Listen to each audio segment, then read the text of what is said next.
नमस्कार, मी पंजाब डक। आज आहे 29 मे 2026। महाराष्ट्रामध्ये आणखीन किती दिवस उन्हाची तीव्रता आहे तर महाराष्ट्रातल्या सर्व शेतकऱ्याला सांगू इच्छितो की आणखीन 2 दिवस म्हणजे 29 आणि 30 तारखेपर्यंत चांगलं 42 अंशापर्यंत उन्हाळा राहणार आहे म्हणून अंदाज लक्षात येतात।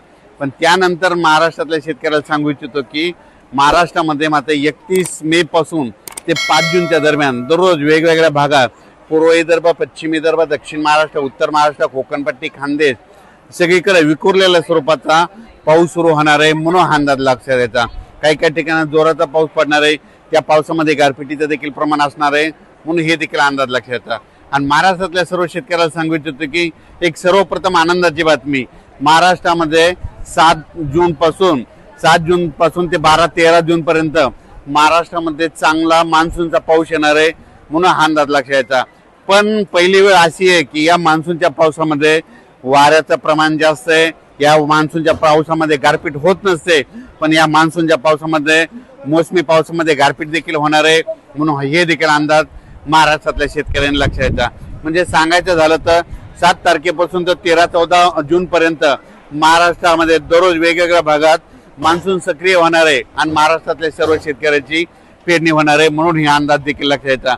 पण या मोसमी पावसामध्ये सगळ्यात महत्त्वाचं एक आहे की या मोसमी पावसामध्ये की या गारपीट कधी नसते, पण या मोसमी पावसामध्ये गारपीट पाहायला भेटणार आहे म्हणून हा अंदाज देखील सर्व शेतकऱ्यांनी लक्षात येतात। आज मी अयोध्या या ठिकाणी देखील पहाटे पाऊस झाला आणि महाराष्ट्राकडे मात्र 31 मे पासून ते 5 जूनच्या महाराष्ट्रामध्ये दररोज वेगवेगळ्या भागात विखुरलेल्या स्वरूपाचा पाऊस पडणार आहे म्हणून शेतकऱ्यांना शेतीची मशागतीचे कामे करण्यासाठी चांगलं योग्य ठरणार आहे म्हणून हे देखील लक्षात यायचं।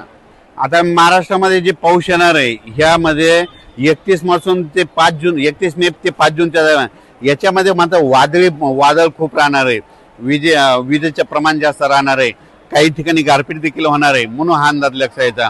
हे पाऊस सर्वदूर नाही पडणार, पण भाग बदलत विखुरलेलं सर्वत्र पडणार आहे म्हणून 6 जून पासून ते 12-13 जूनच्या दरम्यान जे मोसमी पाऊस आहे त्याच्यामध्ये त्या पावसामध्ये देखील खूप वाऱ्याचं प्रमाण असणार आहे म्हणून हे देखील लक्षात यायचं। तर तुम्हाला एक सांगतो, हे जे मोसमी पाऊस आहे ते काय होणार आहे, हळूहळू थोडा पुढं सरकत संपूर्ण महाराष्ट्र काय होईल 13-14 जून पर्यंत संपूर्ण महाराष्ट्रात दाखल होणार आहे। पण त्यानंतर काय होणार आहे, शेतकऱ्याची पेरणी मात्र 2-3 टप्प्यात होईल। जे गडबड करतील त्यांची ईदभर ज्यांच्याकडे ओल जाईल त्यांची पेरणी काय होईल 10-12 जूनला पेरणी लागल, काही जणांची 15 ते 20 दरम्यान पेरणी लागल आणि त्याच्यामधून काही जर उरले तर 25 जून ते 30 जूनच्या दरम्यान त्यांची पेरणी लागल आणि त्याच्यामधून जर काही उरले तर 10 जुलै ते 15 जुलैमध्ये एक पाऊस पडणार आहे, त्यामध्ये त्या शेतकऱ्याची पेरणी होणार आहे। पण महाराष्ट्रामध्ये मात्र मान्सून येण्यासाठी खूप पोषक वातावरण आहे। फक्त 2 दिवस 29 आणि 30 2 दिवसात उष्णतेची तीव्र लाट राहणार आहे। 31 मे पासून राज्यातलं वातावरणात बदल होईल। 1 जून पासून काय होणार आहे, उन्हाचा पारा जवळपास 2.5 अंशापासून तर 33-34 अंशापर्यंत वेगवेगळ्या भागात जाणार आहे म्हणून हा अंदाज देखील महाराष्ट्रातल्या शेतकऱ्यांना लक्षात यायचा। म्हणजे 1 जून लागल्याच्या नंतर राज्यातला जे 40 अंशाच्या वरचा पारा आहे ते संपूर्ण खाली येणार आहे म्हणून हे देखील अंदाज सर्व शेतकऱ्यांनी लक्षात घ्यायचा।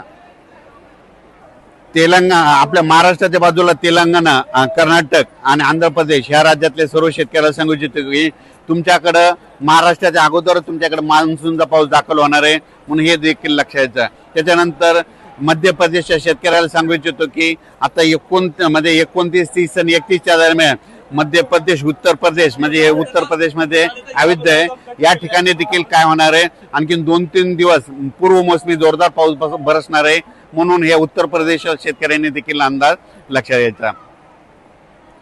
महाराष्ट्रातल्या एक सर्व शेतकऱ्याला सांगू इच्छितो की महाराष्ट्रामध्ये जे मोसमी पाऊस येणार आहे त्या मोसमी पावसामध्ये गारपीट कधीच नसते, पण काय झालं हे वाढतं तापमान, ग्लोबल वॉर्मिंग, पृथ्वीचं तापमान वाढल्यामुळं या मोसमी पावसात देखील महाराष्ट्रातल्या शेतकऱ्याला मात्र गारपीट पाहायला भेटणार आहे म्हणून हा अंदाज लक्षात यायचा। अचानक वातावरण बदल झाला तर उद्या एक लगेच विषय दिला जाईल। धन्यवाद।